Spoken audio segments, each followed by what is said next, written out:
distinguished members of the diplomatic community, political leaders, industry leaders, business leaders, esteemed academics, civil society leaders, journalists, my colleagues, ladies and gentlemen.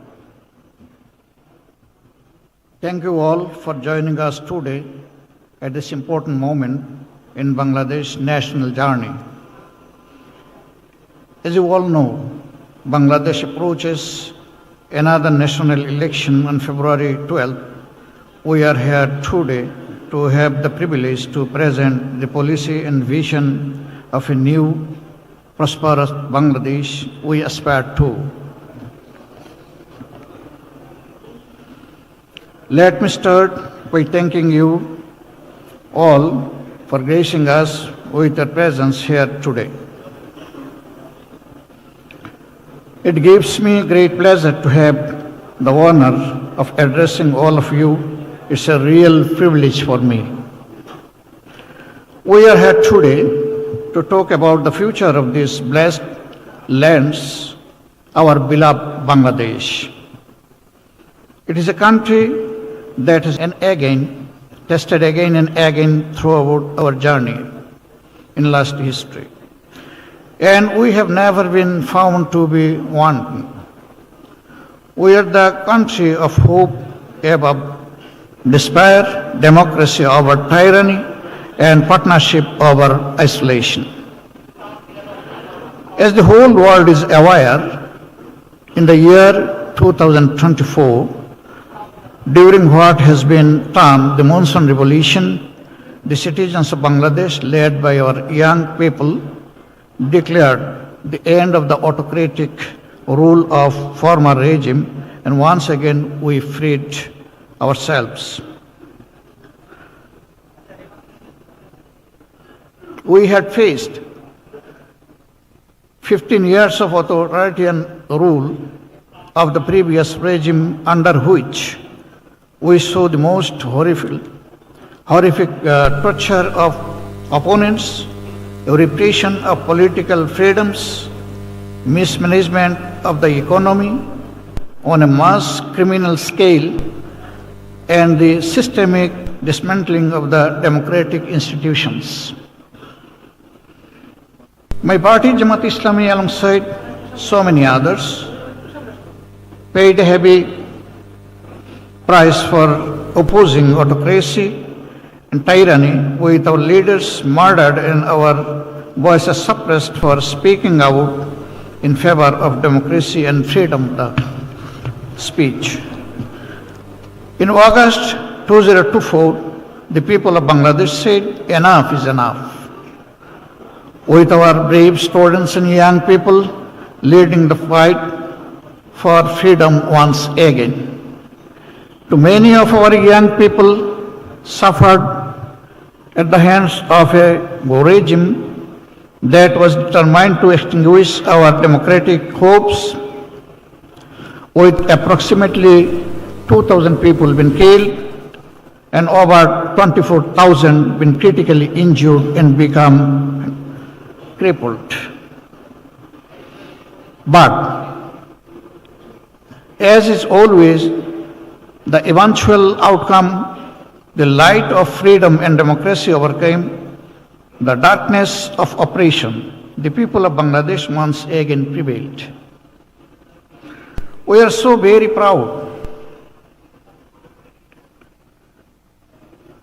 of our current interim government because they are trying to lead the country in a just way. But we also now stand again at a crossroads where we still face significant challenges in rebuilding our beloved country as the beacon of democracy, prosperity, and security for all, and in this region too. I want to address some of those challenges today and outline the vision of my party in terms of what we see as the bright future of a newborn Bangladesh. A Bangladesh reborn, a Bangladesh renewed, a new Bangladesh. You will have seen the words aspiring Bangladesh here all around you. We want Bangladesh to aspire to be a modern market economy that also believes in social justice and where no citizen is left behind. We want a country that aspires to putting national sovereignty first and also is a responsible and active regional and global partner.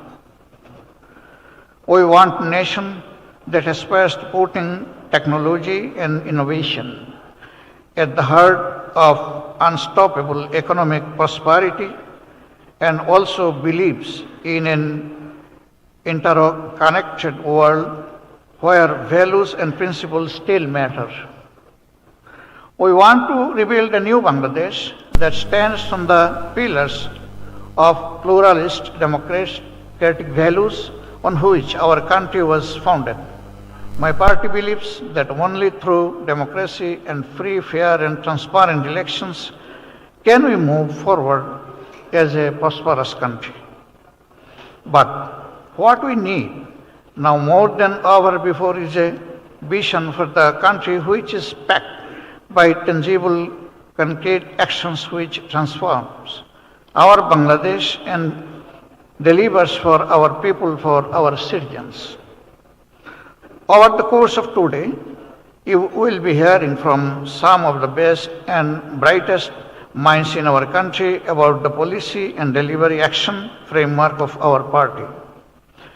Jamaat Islami on how to transfer the country and to give Bangladesh back their country and the future Bangladesh is back their country and the future they deserve. What you will hear throughout today is a concrete and ambitious policy framework for effective and citizen-centric governance that embraces technology, innovation and transformation.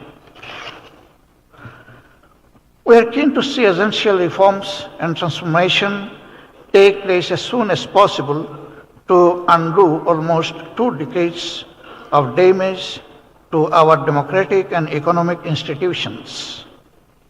It is therefore essential that the upcoming election on 12th of February are the most free, fair and transparent that the country has ever seen and which have been denied to the people of Bangladesh for almost 20 years. Let me also make clear that our party will be voting and campaigning for yes in the concurrent referendum. Yes to reform, yes to July Charter, yes to a new and renewed prosperous Bangladesh. But elections are only the beginning. What we require now is a new national political consensus on what a new Bangladesh will look like and to guarantee democratic freedoms and the rule of law for every citizen of the country. Our pledge to the country is that we will work that any political party that commits to 3 basic fundamentals: rooting out corruption, promoting social justice, and driving forward essential reforms to build a governance system that the people of Bangladesh can be proud of and relentlessly delivers for them. For us, governance means service to the people. If we are given the opportunity, we will govern as the servants of the people and we will always honor this sacred trust. As mainstream Muslim Democrats, we have participated in every free and fair, credible elections throughout the decades, whether that is at a national level or local government level. And we look forward to continuing to do so. In building a new Bangladesh, the role of women is absolutely vital. As you will be aware, women are already completely integrated in Bangladesh's economy and estimated 37% are in the formal workforce. I am proud that this is one of the highest rates in South Asia, and my party is determined to help grow this number further and faster than ever before. But in order to do this, we have to also ensure that Bangladeshi girls and young women have equal access to the education from primary to university level. I am proud that women make up 43% of my party's membership. My party is fully committed to creating opportunities across our country so no girl is left behind and that they are able to fulfill their full potential as equal citizens in New Bangladesh. We'll stand shoulder to shoulder with anyone who believes in the equal opportunity for all. We also want to work closely with our international partners in rebuilding Bangladesh as a thriving and prosperous modern market economy. Bangladesh is one of the fastest growing economies in the world and is one of the youngest populations globally. The opportunities for trade and mutual growth are endless. Our young people will remain our engine for growth and prosperity with our youth employment as a key strand of our governance framework. My party believes that through trade and participation in the global economy can Bangladesh achieve its true potential as an economic leader in our region. In that, our partners across the world can help by showing confidence in the new Bangladesh that we are building by investing and by partnership with us in creating employment opportunities for our young people. This in turn also brings mutual economic benefits to foreign investors with guarantees of a transparent and open economy in new Bangladesh. My party is determined to build a modern welfare system driven by the engine of the growth. We are drawing inspiration for this from many parts of the world and which we can learn from. We will promote agricultural development and food security, driving projects that empower farmers, increases productivity and establish food security. In industrial growth, we will promote policies that revitalize local and global industries, create jobs and promoted economic growth whilst integrating into the global economy. We will champion initiatives for small and medium-sized businesses, opening doors for local entrepreneurs and bolstering Bangladesh's industrial base with opportunities set for FDI. We have already made clear that we will stand strongly behind any efforts to ensure that no future government in Bangladesh will be able to subvert the economic system and state resources for their own. Prosperity can only be built on internationally recognized norms of transparency. But a prosperous, modern and new Bangladesh can only exist where all citizens, regardless of their faith, gender, creed or race, are treated as equals. My party is proud that we stand as defenders of every Bangladeshi citizen and their rights. It is not only our responsibility to protect the rights of the minorities, but actually an obligation and sacred duty, whether they be Hindus, Buddhists, Christians, or any faith. I am so very proud that my party has over 500,000 members from other faith groups who stand together to make a country stronger. In all of this, we want the new Bangladesh to be a strong, reliable and worthy partner in our region and globally. Finally, I shall finish where I started, which is with a message of hope from our new Bangladesh. As you will see from our policy action plans for governance, our politics is not of division but of hope, healing and unity. Hope for a better future, hope for a country that lights the way of others, hope for a country where everyone is equal. That is what my partners promise today. And every day, please join us in making that promise a reality.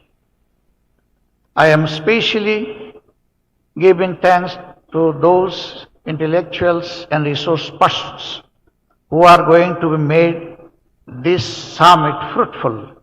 And again, thanking you all who has attended and honored our invitation here. We are really grateful to you. Please, we unite together locally, regionally, and globally for a prosperous Bangladesh and to move forward. Thank you all. Assalamu alaikum wa rahmatullah. Thank you very much, Honorable Amir Jamaat of Bangladesh Jamaat Islami, for your thoughtful and inspiring opening address. Your reflections on ethical leadership, national responsibility, and principled governance have provided meaningful direction for our discussions today. Your words remind us that sustainable policy reform must be grounded in justice, integrity, and service to the people. On behalf of the organizers of the Policy Summit 2026, we sincerely appreciate your time, presence, and valuable guidance. We are truly honored by your participation. Ladies and gentlemen, please join me once again in giving the Honorable Amir Jamaat a warm round of applause again.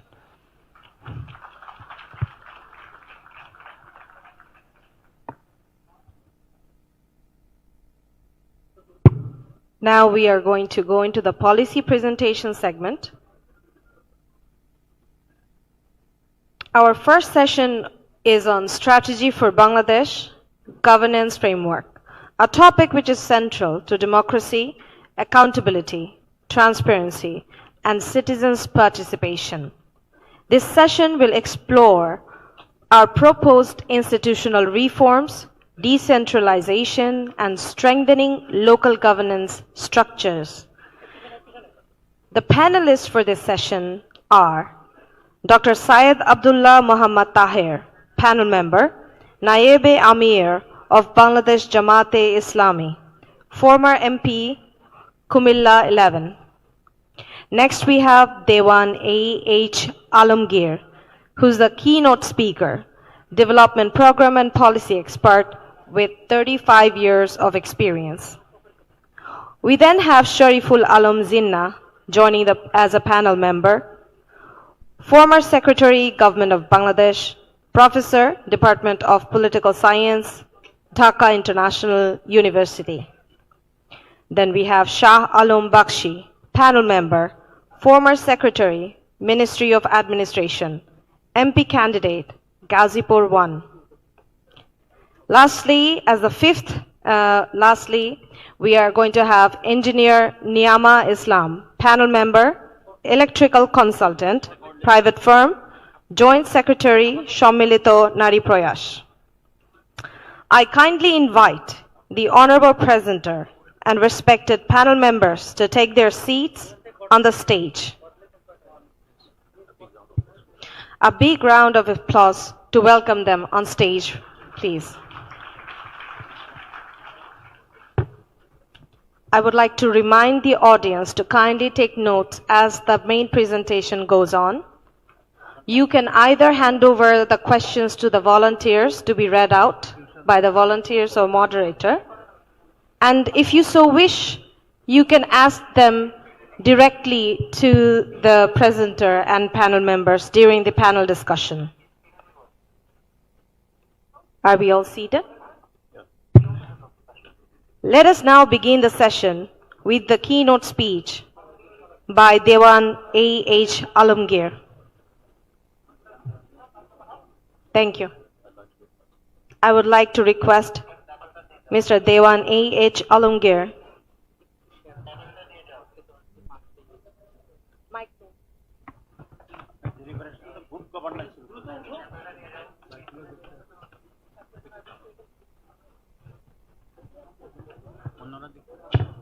কিভাবে শুরু করবে? আমি কি ওখানে দেখে বলবো, শুধু slide ওখানে দেখবো? প্রেজেন্টেশনের জন্য Hello. স্লাইড চেঞ্জের জন্য আমার জন্য এখানে দেখবো আমি। আর এটা হচ্ছে নেক্সট ওয়ান কি জন্য? সবার জন্য, শোনার জন্য। Dear audience, we again humbly remind you to take notes of the questions that you want to ask the panel along with the presenter.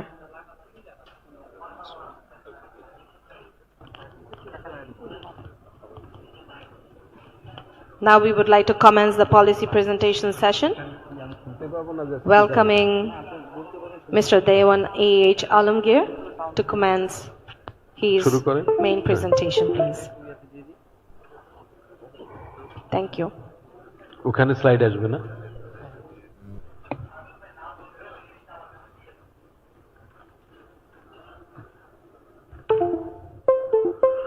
Distinguished guests and distinguished panelists, Assalamu alaikum and good morning. I am Dawan Alamgir.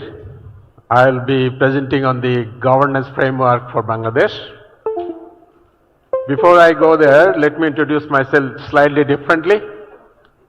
I will be first-time voter, although I am almost 65 years old. I will be voting this time along with millions of other young people who will be voting in coming election. Secondly, I am a really concerned citizen. We are at the crossroad, as Mr. Amir has mentioned. We have a choice to make. One is the choice for democracy, prosperity and justice, or going back to business as usual. For Bangladesh, let me just mention, during independence or following independence of Bangladesh, we expected a nation of democratic system, justice and prosperity, but did not happen. And what we saw before, what we saw after, a very, very different economic system where some people took control of the economy and basically plundered our banking system and others. And you will see, even today's newspaper shows that the poor state of banking system in Bangladesh.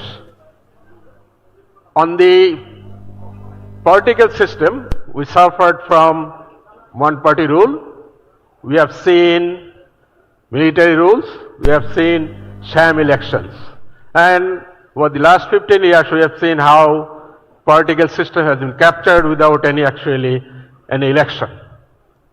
And of that came the 2024 revolution of millions of people came out within the street to protest and demand that we want democracy, we want prosperity, we want justice. That's the basis for my presentation as well as for the future of Bangladesh.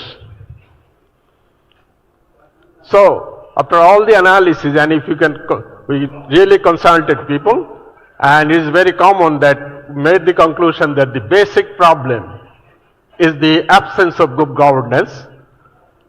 And from that we have seen authoritarian rule, we have seen corruption and crony capitalism, and combined that too we see the concentration of power in political area as well as in the economic space. And we like to change that.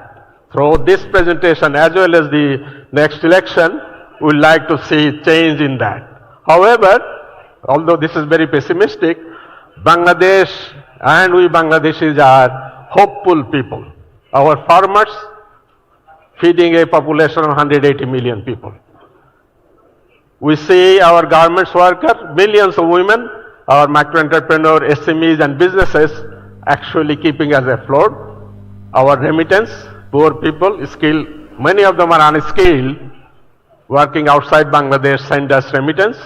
Although we'll see a presentation this afternoon where we show you that how we can really train our people and send them abroad, at the same time create jobs for them within the country. Combine all them, we like to really continue. We got to build what we have already made progress. Now, what is the vision? Just simple way, vision for Bangladesh, as Mr. Amir also mentioned, I will be paraphrasing him. We want democracy, we want economic prosperity, we want justice and unity. A united country where every person, every citizen has the opportunity to really reach highest of his or her capability. So if we do the program we have developed, almost all sectors policy papers we have developed, if you can implement that, and we plan to implement that, we'll create these four things. One is permanent democratic system. We like to see the outcome. We want prosperity for all, not for few. From the poor all over the country to the anyone, everyone, we should have a basic shared prosperity. We should not have illegal, ill-gotten wealth captured by few people. We would like to see extreme poverty eradicated as soon as possible. We have a program for that, and ultimately a just society.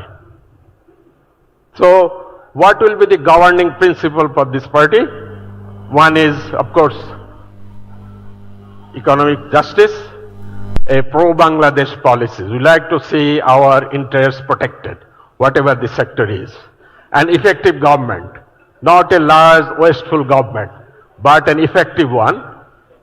We like tools issue really has become very, very critical for this nation. We feel insecure within the country, and corruption is at the highest, and the worst situation is that. So citizen security will come as the core of all governing principle, anti-corruption measures, at the same time equal opportunity for all. Whatever the competence and the capability of a person should have that opportunity to capture the opportunity in the economy and in the society. So what are we proposing? What is the framework or the thought process for us? We are simply proposing three elements that will lead us to the outcome we are proposing. One is the fundamental one is the good governance, as I mentioned. Second point is inclusive growth through investment by the government and the private sector. The private sector will invest in business, and government will be investing in all other things, especially in people. Education, health, infrastructure and others will provide the basis for investment for the private sector. And of course, as you know, almost 30% of Bangladesh population lives in extreme poverty. We like to have a very strong social safety net for them so that we can eradicate poverty as soon as possible. Although we will not be discussing this issue in details today, but we have a detailed program to eradicate extreme poverty. We will be happy to share with you sometime in the future. So my presentation will be focusing on the good governance. The following presentation by Professor Warisul Kurim will discuss on the growth, economic issue. Let me just focus on the governance part. We see governance as four elements. As far as we are concerned, there may be other frameworks, but for us, we are talking about four elements. One is good political governance. Political governance. Second one is good economic governance. We want macroeconomic stability. As you know, we are in a real crisis. Then we are proposing a strong local government system and shared urbanization, planned urbanization throughout the country. A country of 180 million people cannot be governed from one city, and it should be the political power and development should be spread throughout the country.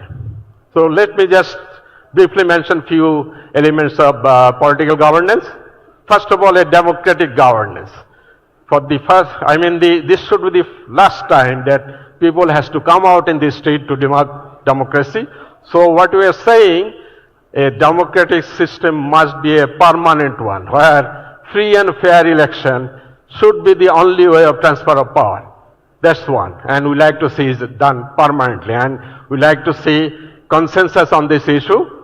And in practice, we like to see that all political parties follow this.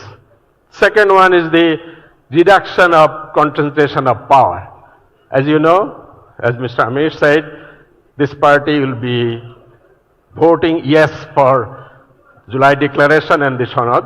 That means those proposals that brings balance between power of Prime Minister, President, as well as all the term limits and other good suggestions that have been given and agreed upon, the party will support that.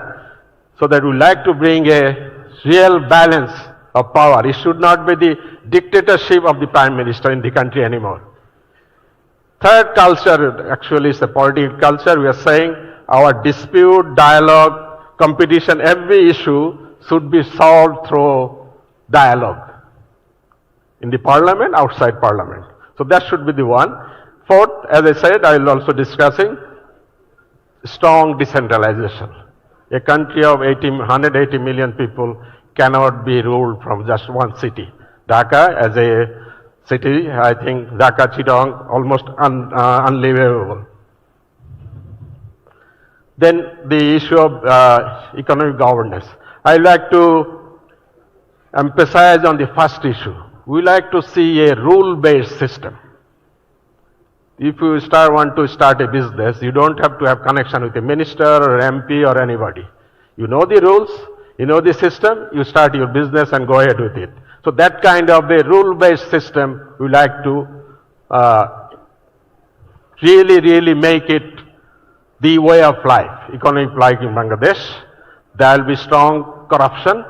So our emphasis will not be on administrative action, rather bring structural changes so that there is a less opportunity to be corrupt. Financial sector reform, Professor Wazil Karim also speak about it. So it's very important that we have to really fix our financial system. Non-performing asset is very high, and this sector has been used as a conduit to siphon out money out of the country. Then capital market also we need reform, because over the decades we have seen at least twice stock market has been used as the conduit for plundering. So that has to stop.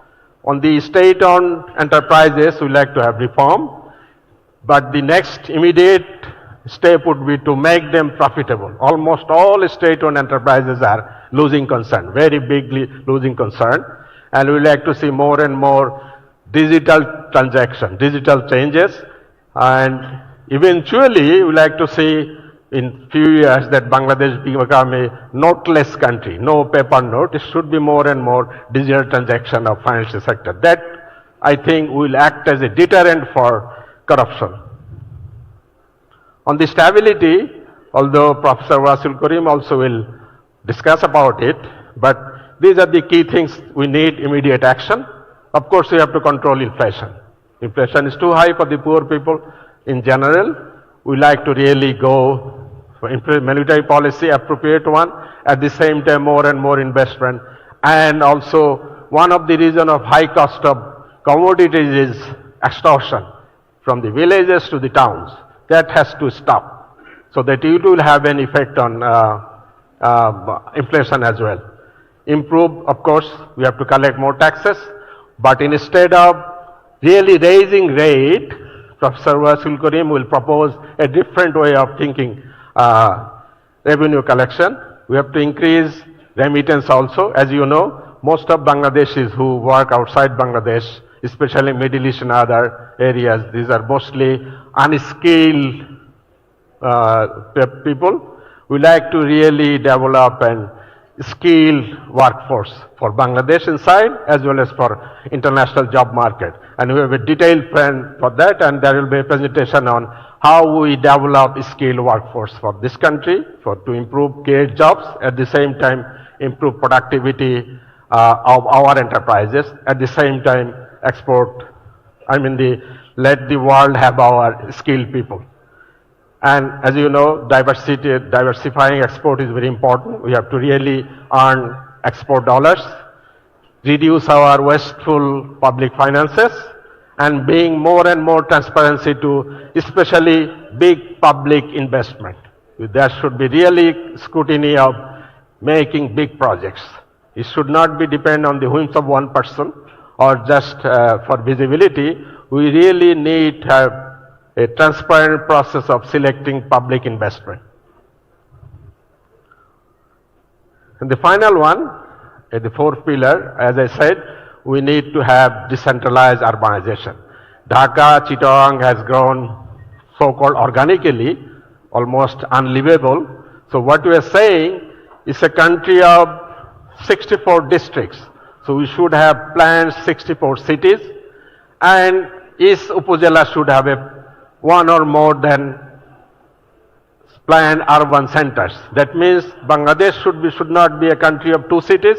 It should be 64 cities planned and 500 plus smaller towns integrated with each other. So that we can create jobs in the small towns. We should have health, education everywhere, so that we don't have to come to Dhaka for all the services, whatever the area is. For that to happen, I think we need a strong local government also. Our local government system is really weak. We all have 3 tier of Jila Parishad, Upazila and Union Parishad, but still we don't have real consensus on how to strengthen local government. I think it needs consensus of the political parties, because without that, we like to system where local government system does not change with change of government, change of party.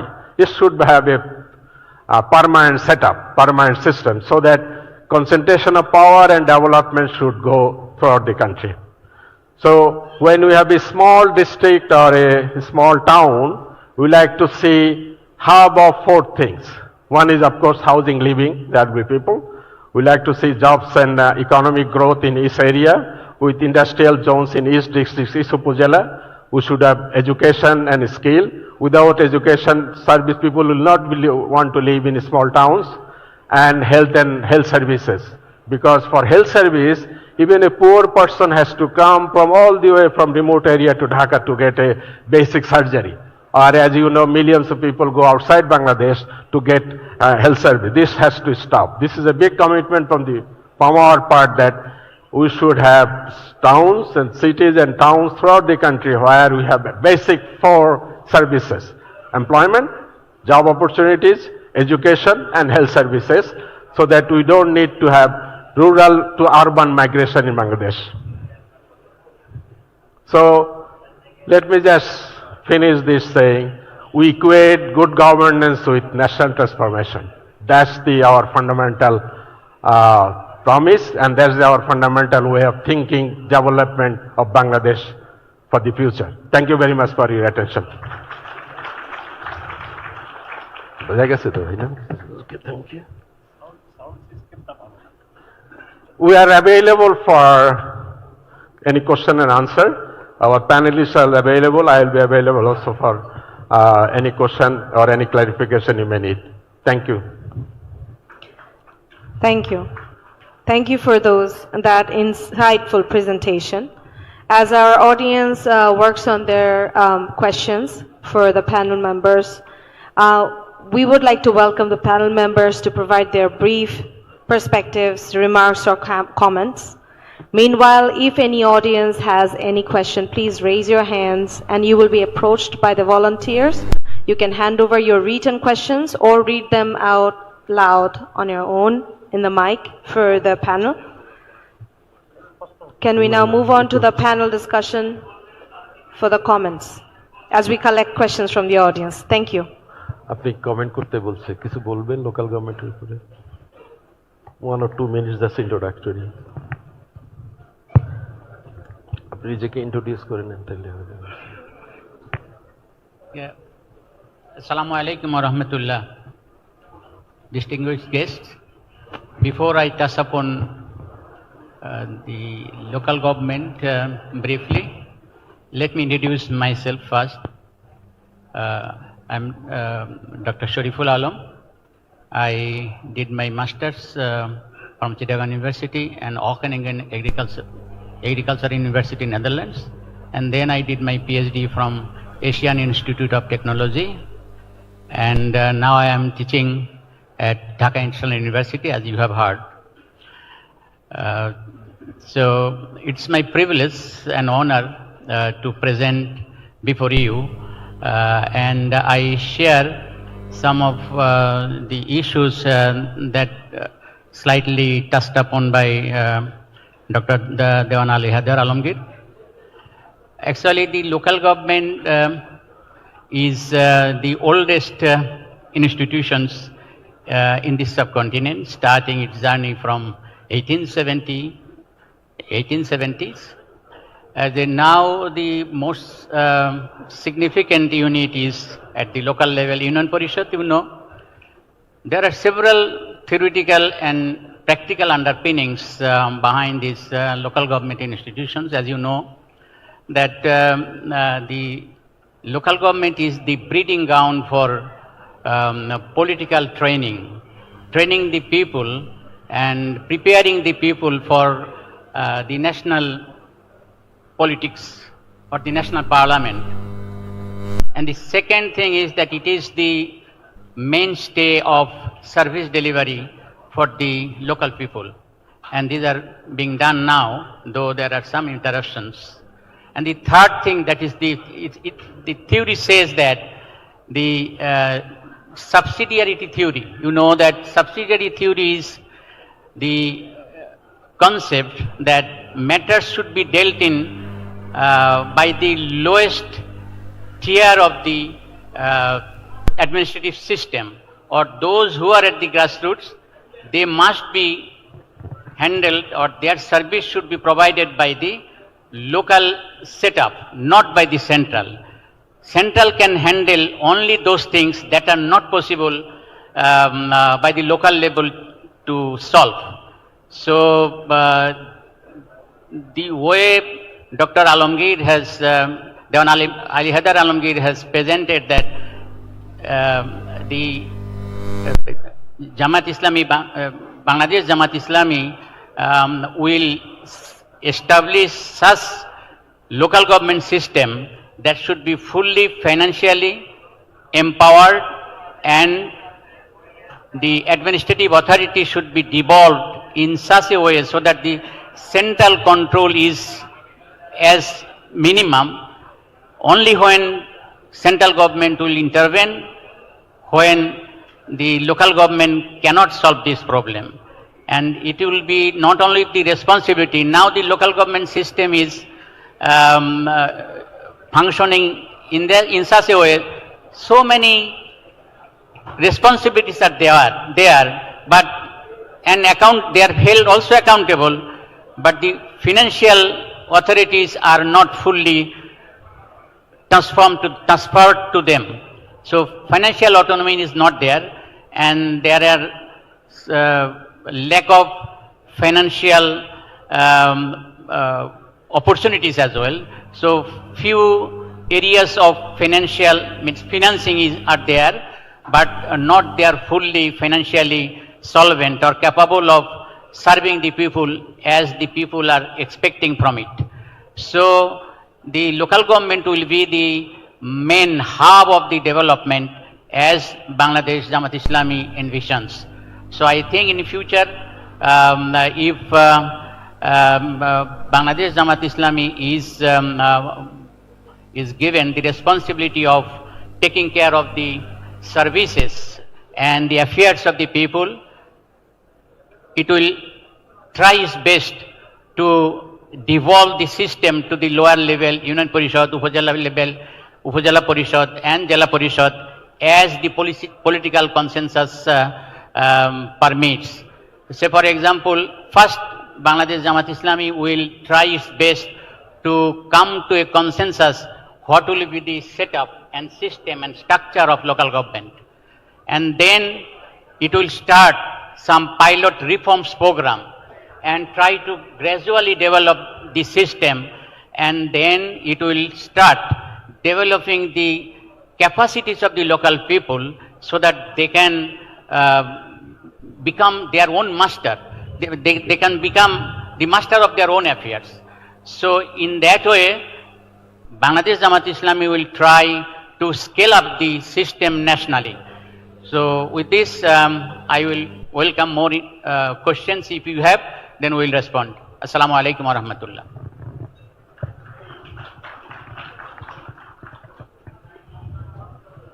Bismillah ar-Rahman ar-Rahim. I want to make just a few remarks on the discussion.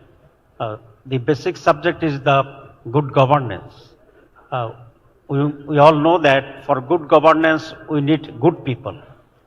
And the basic hindrance in our country is the corruption. So for good governance, we must have a society and the individuals free of corruption. The priority of Jamaat Islami and our commitment is that we'll make a corruption-free society and corruption-free government.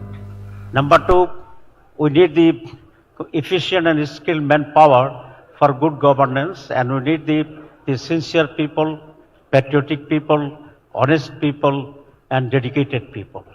And Jamaat aims to build up a society which will produce such type of individuals and personalities. And again, for the good governance, we need the very good system which will ensure the equality and which will ensure the rights for all the society, the people of all walks of people, men and women, children and old, or all the professions. And the fourth, for the good governance and the good society, we need the elevation of the poverty in the society. And we have a long-term policy to eradicate poverty in the society, giving them employment, education, cooperation, and a moral-based, benevolent personalities. So if we can achieve this, we can have a good government, good society, good people, and a good country, inshallah. We aims for that. Thank you very much.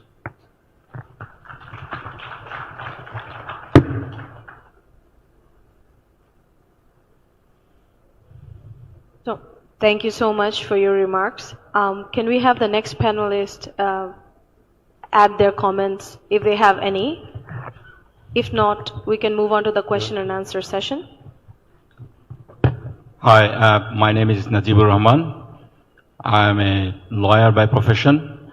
I did my PhD on commercial law from the UK, and currently I am an MP candidate for Bangladesh Jamaat Islami. I think my takeaway from this is that decentralization is a must. We saw in last 16 years how the ruling class centralized everything, consolidated the power to a family and to a group of people. Even we saw in rural level, in constituencies, MPs, although they are function as a legislator to make laws, but they acted as the head of the government in the local areas. So that needs to be reformed, and I think the way it has been presented, if we can decentralize the power and give the power to the people, that will elevate the poverty level. Also, that will reduce the corruption, because absolute power makes absolute corrupt. So the political leaders, they should have their own designated roles in terms of law, in terms of legislators, MPs. They shouldn't involved in local governance, and the local government should work. I mean, the allocation of funds that should go to the local government directly, not through the MPs. So I think that should be the goal, to decentralize the work and decentralize the power. Through that, we can reduce the corruption. We can actually empower the people. Thank you.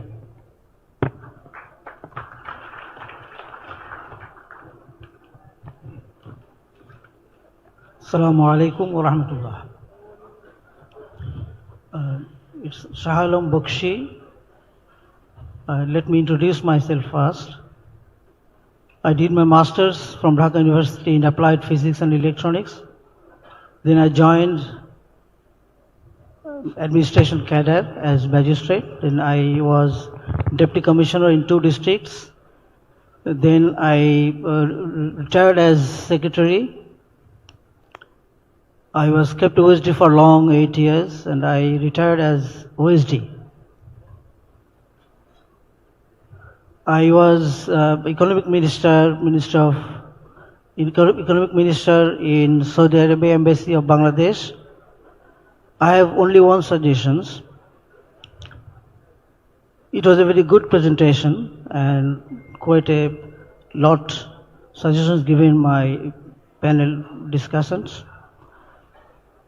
I think some change or some update or some change in curriculum should be made in the education sector from the very beginning of the education system, I mean from the primary education system. If the curriculum is updated for the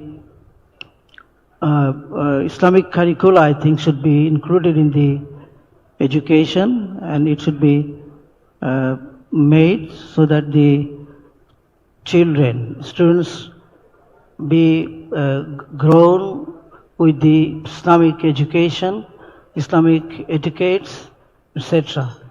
That's all. Thank you very much.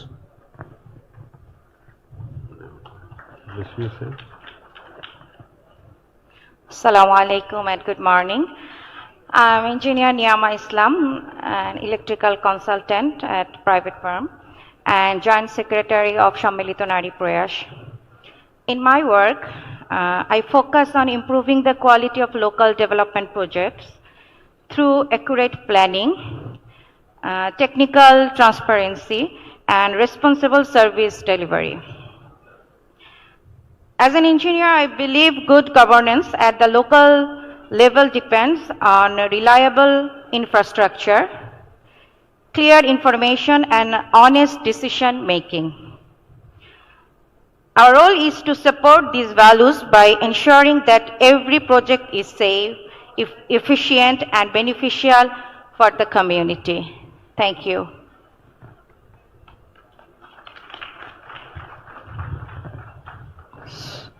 With that, we end the remark section of the panel discussion. Can we invite some questions from the audience?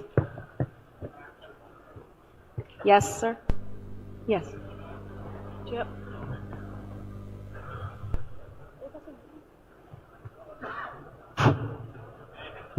Hello, Mr. Dewan, presenter, thank you for a good presentation.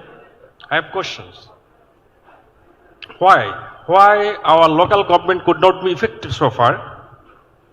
You did not mention it.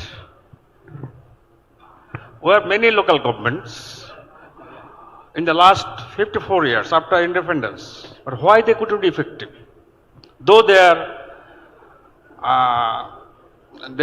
run by elected local government representative. Second, how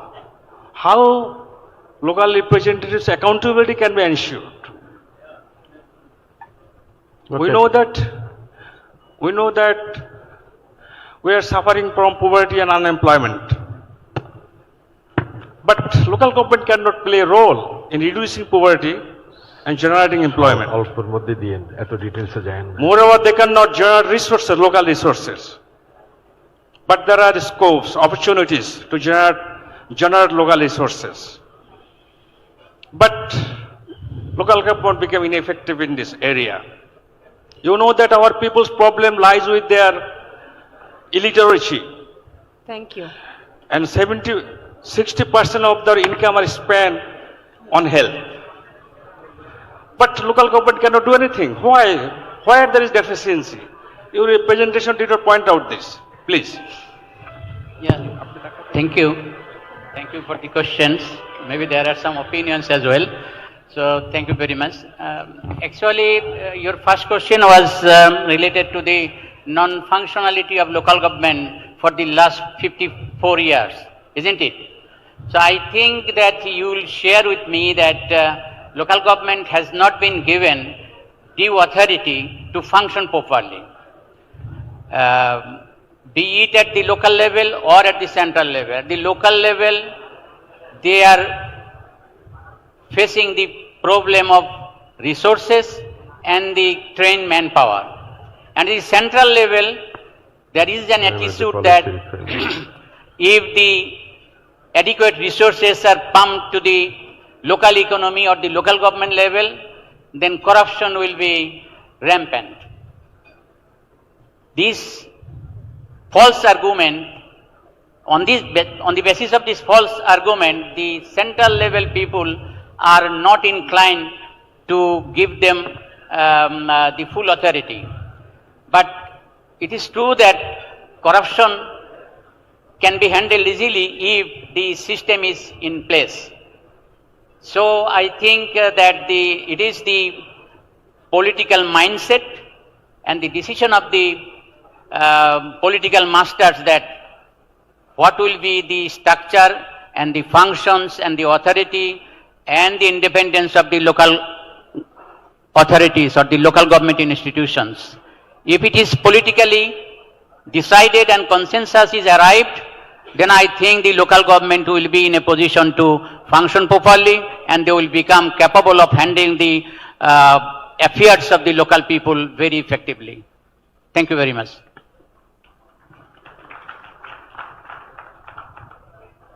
The next question, please. Assalamu alaikum. My name is AKM Saidat Hussain, but I'm from Algeria Embassy in Bangladesh. My question is, if you from the government, how would your fiscal policies, such as the changing in the tax rate, public spending, and help maintenance microeconomic stability, and what the effect they have on the inflation, in unemployment, and the economic growth? Thank you. Well, first of all, as you know, that the public finance at this stage is in a very difficult situation. So the way we like to do basically stop wasteful spending. This is one. Within this, make it transparent, make it demand driven. On the other side, as Professor Warsul Karim will describe, we have investment plan for the growth and other areas. But so that means we really have to balance it. One is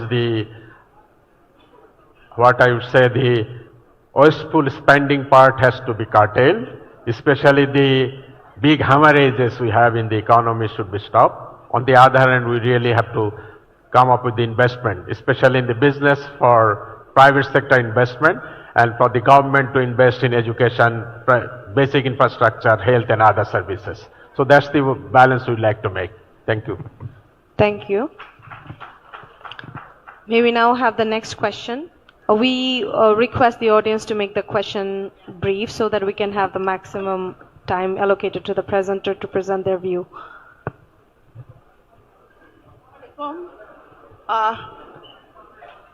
You have talked about governance.